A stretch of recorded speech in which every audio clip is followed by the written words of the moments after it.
नमस्कार सर, मेरा नाम राजू है। आज का टॉपिक है 1 करोड़ का लोन लिया है या आरबी से या किसी भी बैंक से, तो एक्चुअल में वो जो है ना 1,000 में चुकता होगा, क्योंकि ईस्ट इंडिया.com ने तब से लेकर अब तक हमें 10,000 टाइम्स डिवेल्युएट किया है। तो जो भी लिए हैं लोन टोन बैंक से, तो उनको 3 सवाल पूछना है कि भारत के पैसे में दूं कि इंग्लैंड के रुपये में। अभी जो हम रोकड़ा चला रहे हैं ना, ये इंग्लैंड का रुपया है। 47 के पहले जिसका था अब भी उसका ही है। अपना वाला था आज़ाद हिंद करेंसी, आज़ाद हिंद बैंक, उनको तो टपका दिया गया अपने वाले को, बॉस जी को। फिर जो बचा वो इंग्लैंड ही बचा, तो उनका ही रुपया चल रहा है रोकड़ा अभी भी, प्रूफ है हमारे पास। दूसरा क्वेश्चन पूछना है असली रुपये में दूं कि नकली रुपये में दूं। नकली रुपये में लेन देन करना तो गैर कानूनी है, हम भारत के ईमानदार नागरिक हैं, तो असली रुपये में लेन देन करेंगे। बताऊंगा कैसे नकली रुपया चल रहा है। तीसरा है डिवेल्युएटेड में दूं कि एक्चुअल रियल मनी में दूं। डिवेल्युएटेड में भी लेन देन करना अपराध है, तो इसको एक कहानी से समझते हैं। एक राजा हुए, ईमानदार वफादार, जिनके अंदर ईमानदारी वफादारी कूट कूट के भरा हुआ था। तो राजा का दरबार इतना बड़ा था कि भाई सामान भी चाहिए, भाई चावल दाल जीरा मरीच धनिया गुंडी मिठाई आलू सेब अमरूद केला, ये तो हर दिन चाहिए। तो उनके राज में 10 रुपया सोने का सिक्का चलता था, 1 रुपया चांदी का सिक्का चलता था। तो बार बार सोना चांदी कौन निकाल के तिजोरी से दे, तो राजा साहब क्या करते थे, पर्ची देते थे सबको 2 पर्ची आज दे दो, एक दिन के बाद सुबह सुबह दरबार लगेगा, मंत्री जो है सबको उस हिसाब से पैसा दे देंगे। अब वो जो पर्ची देते थे, बड़ा अच्छा सुनहरा कार्ड था, कार्ड में साइन करके ठप्पा मार करके वो 3 रुपया आज का उस समय का 1 फूटी कौड़ी। बताऊंगा फूटी कौड़ी क्या होता है। पहले छोटा छोटा पैसा चलता था, तो उसको क्या नाम था, उसका क्या नाम था, तो वो कार्ड बनाने में आज का 3 रुपया उस समय का 1 फूटी कौड़ी चलता था, यूज होता था। तो ये जो जब भी दरबार लगता था सुबह सुबह, तो जितने वेंडर ने काम किया है पर्ची लौटाते थे। 10 रुपये सोने के सिक्का के हिसाब से, 1 रुपया चांदी के सिक्का के हिसाब से, कम है तो फूटी कौड़ी दमड़ी ये सब के हिसाब से छोटा छोटा आना पैसा चलता था, उस हिसाब से दे देते थे। रोज ऐसे होता था, पर्ची इशू करते थे, पर्ची लेके आते थे, वापस सोना चांदी मिल जाता था। तो राजा इसके लिए क्या करते थे, रिजर्व बैंक ऑफ पर्ची रखते थे। जैसे अभी है ना आरबीआई, वैसे राजा साहब ने क्या किया, जितना पर्ची इशू किया उतना सोना चांदी संग्रहित करके एक गोदाम में रख दिए, तिजोरी में भर के, कि भाई सुबह सुबह आएगा पर्ची दे देना। अब ईमानदारी वफादारी उनमें तो कूट कूट के भरा हुआ था, उस हिसाब से सुबह सुबह 10 बजे तक बराबर कर देते थे, समीकरण सिद्ध कर देते थे, भाई जो जो पर्ची है वापस कर दो। अब पर्ची जो है, कपड़ा मान लेते हैं कि पर्ची इतना ज्यादा हो गया और ईमानदारी वफादारी इतना भरा हुआ था राजा में कि 10 साल 20 साल ऐसे चलता रहा। राजा चले गए, फिर भी ये चलता रहा, तो लोगों में भरोसा हो गया। तो होने क्या लगा, सब जगह पर्ची पर्ची बढ़ गया। अब सुबह जो है पर्ची देके सोना लेने आ ही नहीं रहे लोग। कपड़ा वाले को आलू खरीदना है तो वही पर्ची दिए, उससे आलू ले लिए। आलू वाले को मिठाई खरीदना है तो वही पर्ची दे दिए। कौन जाए पर्ची भजाने के लिए, सोना चांदी लेने के लिए? राजा साहब तो दे ही देंगे, उनमें ईमानदारी तो भरा पड़ा है। तो ऐसे करके चलता गया। सालों साल बीतने के बाद गोल्ड सिल्वर पड़ा हुआ था। जब भी लोगों को जरूरत पड़ता था, बच्चे का शादी है तो पर्ची दिए, गोल्ड सिल्वर लेके गए और गहना वगैरह बना के यूज कर लिया। तो ऐसे करके चलता गया। एक बार क्या हुआ, राजा ईमानदार राजा ऊपर चले गए, स्वर्गवास हो गया। उनका बेटा आया लालची, गोडाउन में भरा पड़ा था खजाना सोना चांदी के रूप में, कि पर्ची देगा कोई, इनको ये सोना चांदी दे देंगे। पर सालों साल से कोई मांगने आया नहीं, कि भरोसा था ऐसे पर्ची पर्ची चल रहा है। तो राजा के बेटा को लालच आया कि सारा सोना मेरा होना चाहिए, किसी को नहीं दूंगा। अब कोई भी पर्ची मांगने आए, लठाइत रखा हुआ था, दिया गर्दा उड़ा करके भागा। फिर पता करवाया कि पता करो जनता में किनको ये पर्ची के बारे में पता है कि पर्ची देंगे तो सोना चांदी मिलेगा। बहुत लोग तो भूल गए, नए जनरेशन भूल गए, पर्ची खेल रहे हैं। तो जिनको पता था, राजा के बेटे ने सबको उड़वाया। पहला नाम सद्दाम हुसैन, दूसरा नाम गद्दाफी, तीसरा नाम इंदिरा गांधी जी, चौथा नाम राजीव गांधी जी। जिनको बाद में, शुरू में भले ही एजेंट रहा हो, ये सब शुरू में एजेंट रहा हो, लेकिन बाद में एक समय के बाद, जैसे हमें भी कुछ नहीं पता था कोरोना के पहले से, अब थोड़ा थोड़ा पता चला है। तो खोपड़ी का ब्लूटूथ ऑन हुआ लोगों का, तो बगावत करना शुरू किए कि भाई नहीं, पर्ची पर्ची नहीं खेलने देंगे लोगों में, लोगों के पास जो संपत्ति रखा हुआ है आरबी के पास, रिजर्व बैंक के पास, वो वापस करेंगे। तो दो तरह का ये आरबी है, RB1 RB2। 1934 में इसका गठन हुआ, ईस्ट इंडिया .com ने इसका गठन किया। बोला जो जो सारा सोना चांदी दे दो, पर्ची रख लो। और ये पर्ची 1970 तक कोई भी लौटाते थे तो सिक्का मिलता था सोना का। 1970 तक, आज़ादी के बाद तक। वो पर्ची में दिखाता हूं कैसा होता है। अभी वाले पर्ची पे वो चीज़ मेंशन नहीं है, और पहले वाला पर्ची क्या होता था वो थोड़ा देखेंगे तो आश्चर्य लगेगा। ये है 100 रुपया का पर्ची।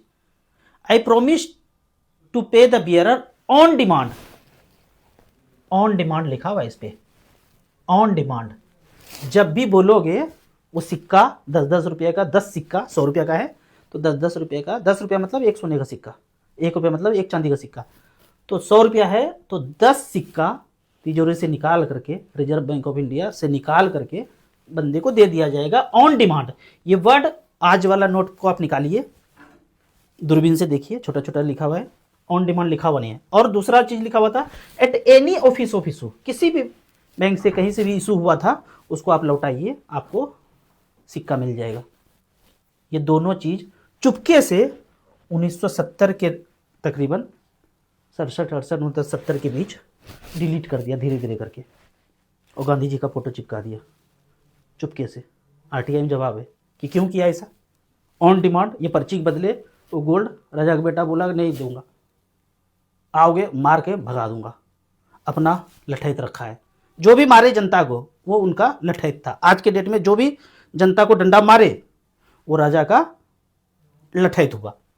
तो ऑन डिमांड वर्ड हटा दिया। अब दिक्कत ये हुआ कि राजा के बेटे ने अंधाधुन पर्ची छापना शुरू किया। पर्ची छाप करके जग्गा बिल्ला को देना शुरू किया। बोला खरीदो, वो जग्गा बिल्ला ये है, अदानी या रिलायंस। पर्ची छाप छाप के देने लगा। बोला रेलवे खरीद लो, स्कूल खरीद लो, हाईवे खरीद लो, हॉस्पिटल खरीद लो, एयरपोर्ट खरीद लो, नदी खरीद लो। ये सब खरीद करके मालिकाना हक किसको दे रहा है, ये लिखा हुआ है इजराइल। इसी के अंडर ये आता है। आज भी ये RBRB इंग्लैंड का एक शाखा है, और जितने भी चल रहे हैं ब्रांच उसके अंदर है। ये ईस्ट इंडिया .com का बदला हुआ रूप है। प्रूफ, सारा का सारा प्रूफ इस किताब में दिया हुआ है। इस किताब को आप ऑनलाइन ऑर्डर कर सकते हैं, ऑर्डर करके मंगवा सकते हैं। ये किताब है रुपया मूल्य का मापक, शोषण का साधन। इसको पढ़ करके एज ए प्रूफ लगा सकते हैं। 1 करोड़ का लोन लिया, प्रूफ लगाया कि भाई असली में चाहिए, नकली में चाहिए, भारत में चाहिए, इंग्लैंड में चाहिए, डिवेल्युएटेड में चाहिए, रियल में चाहिए, ये सब कुछ दस्तावेज इसमें दिया हुआ है। अब एक चीज और देखना है, बड़ा इंटरेस्टिंग। हम सब लोग फिजिक्स में पढ़े हैं ना, मीटर दूरी का मापक। ऐसा बोल सकते हैं आज अमेरिका का मीटर इतना बड़ा 95 centimetre equal to 1 metre, Japan का 104 centimetre equal to 1 metre, Bharat का 90 सेंटीमीटर इक्वल टू 1 मीटर, या भारत का 200 centimetre equal to 1 metre. Commodity जैसा ऊपर नीचे कर रहे हैं, कर नहीं सकते हैं। फिक्स है, सिद्धांत है, यूनिट है, स्टैंडर्ड है, मानक है। दूरी का मापक मीटर, किलोग्राम वजन का मापक, बड़ा घट नहीं कर सकता है। उसी तरह रुपया मूल्य का मापक है, इससे कोई भी चीज मूल्य मेजर कर सकता हूं। आलू भी, टमाटर भी, प्याज भी, धनिया भी, जीरा भी, मरीच भी, चावल भी, दाल भी, जो भी चीज है वो मूल्य का मापक है। इसको दूसरे उदाहरण से समझते हैं। 1 मीटर सोने का है, 1 मीटर लोहे का है, 1 मीटर चांदी का है, तीनों अलग अलग है। तो क्या उससे मेजर करने वाला कपड़ा अलग अलग होगा, ज्यादा होगा? सोना का है तो उससे ज्यादा आएगा, चांदी का है तो कम आएगा, लोहा का है तो कम आएगा। बोलेंगे अरे एक ही आएगा, 100 सेंटीमीटर इतना ही आएगा। उसी तरह 10 रुपया सोने का हो, 10 रुपया चांदी का हो, 10 रुपया लोहे का हो, 10 रुपया कागज का हो या डिजिटल हो, उसमें आने वाला सामान सेम होगा। पर्ची, राजा का पर्ची चाहे पर्ची पे लिख देता, या मिट्टी के ठप्पे पे लिख देता, या पत्ते पे लिख देता, उसके बदले में रखा हुआ धन, सोना चांदी तिजोरी में भरा पड़ा है, वो वचन है। ये जो नोट है प्रोमिसरी नोट है। क्या बोलते हैं, मैं धारक को 10 रुपया अदा करने का वचन देता हूं। वचन मतलब प्रोमिस है। ये उसका धन रखा हुआ है। धन कहां रखा हुआ है? बैंक में। कितना? तो कितना का मतलब भी यहां पे दिया हुआ है कि कितना रखा हुआ है। उसका एक्चुअल अर्थ देखेंगे तो एक्ट में जाना पड़ेगा। वो एक्ट यहां पे लिखा हुआ है। ब्रिटिश इंडिया जब राज करता था 1818 में बोला 10 रुपये इक्वल टू 1 तोला सोना। सब ले लिया, लेने के बाद बोलता अब कम दूंगा। 1862 में बोला अब लौटाऊंगा 7 ग्राम। फिर 1940 में एक्ट बनाया, आरबी एक्ट 1940 में। ये सब एक्ट का कॉपी किताब में दिया हुआ है, जो प्रूफ। जज साहब हैं, वकील हैं, आईएएस ऑफिसर है, आईपीएस ऑफिसर है, प्रोफेसरान है, जो भी है इसमें लीगल तरीके से दिया हुआ है। हमारा आपका कागज नहीं, इनका ही कागज। 1940 में बोलते हैं 10 रुपए इक्वल टू 2.6 ग्राम गोल्ड दूंगा। लिया था 1 तोला 11.6 ग्राम गोल्ड, और दूंगा अब 1.1 ग्राम 1966 में, आजादी के बाद। पहले तक समझ में आता है, गुलाम थे, अब आजाद हैं, तो क्यों डिवैल्यूएट कर रहे हैं? आज तो अगर बोल दूं कि गुलाम है, कुछ नहीं बोलेंगे, लेकिन आजाद बोलते हो तो बोलना पड़ेगा। अब 91 में आरबीआई एक्ट 91 में 10 रुपये इक्वल टू मनमोहन जी वित्त मंत्री थे, 0 कर दिए। कोई पर्ची नहीं मिलेगा, आओगे तो डंगा के भगा देंगे, लठ मारेंगे। तो ये एक्ट को आप स्क्रीनशॉट लेके रख लीजिए। ये एक्ट है 5 तरह का। मैं इसमें पूछूं इसमें से असली कौन सा है, तो असली तो यही होगा। 100 सेंटीमीटर इक्वल टू 1 मीटर होता है, एक्ट बना दिया 400 सीट लाके कि 70 सेंटीमीटर इक्वल टू 1 मीटर। फिर बोलता है ना 26 सेंटीमीटर, फिर बोलता है ना 11 सेंटीमीटर इक्वल टू 1 मीटर, फिर बोलते हैं 0 इसमें असली सा कौन है? इसमें असली वही है, पहला वाला। तो इसमें असली कौन सा है? कागज लौटाऊंगा ऑन डिमांड, एक लिखा हुआ है कागज पे ऑन डिमांड अगर कागज लौटाऊंगा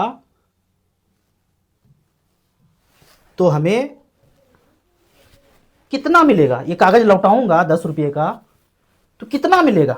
तो एक्ट बोलता है इतना मिलेगा। पहला एक्ट, दूसरा एक्ट, तीसरा एक्ट, चौथा एक्ट। हम उनसे पूछते हैं ये तो बताओ असली कौन सा है, तो असली पहला वाला ही हो सकता है। ठीक है, अगर तो 0 है इसका मतलब कुछ भी नहीं रखते हो। मैंने 1 करोड़ रुपया लिया, आप कुछ भी नहीं रखते हो? बोला नहीं कुछ भी नहीं रखते, पहले रखते थे अब कुछ नहीं रखते। तो 1 करोड़ फिर से छाप लो। जब कुछ रखते ही नहीं हो, 25 साल में 30 साल में ईएमआई लोगे, और तुम कह रहे हो कि कुछ भी नहीं रखते हैं रोकड़ा के बदले, तो मेरा वाला फिर से छाप लो। छापने में कितना खर्चा होगा? 2000 4000 वो ले लो। तो इस तरह से आप समझेंगे खेल को, धीरे धीरे डिवेलुएट करते जा रहे। आप इस वीडियो को शेयर करेंगे थिंक टैंक को, जिनको आप समझते हैं, IAS officer, IPS officer, professor को, बड़े लोगों को ग्रुप में सब जगह शेयर करके नॉलेज को लीजिए कि ये जो कागज़ है, इसके कागज़ में जो धन है वो चाहिए।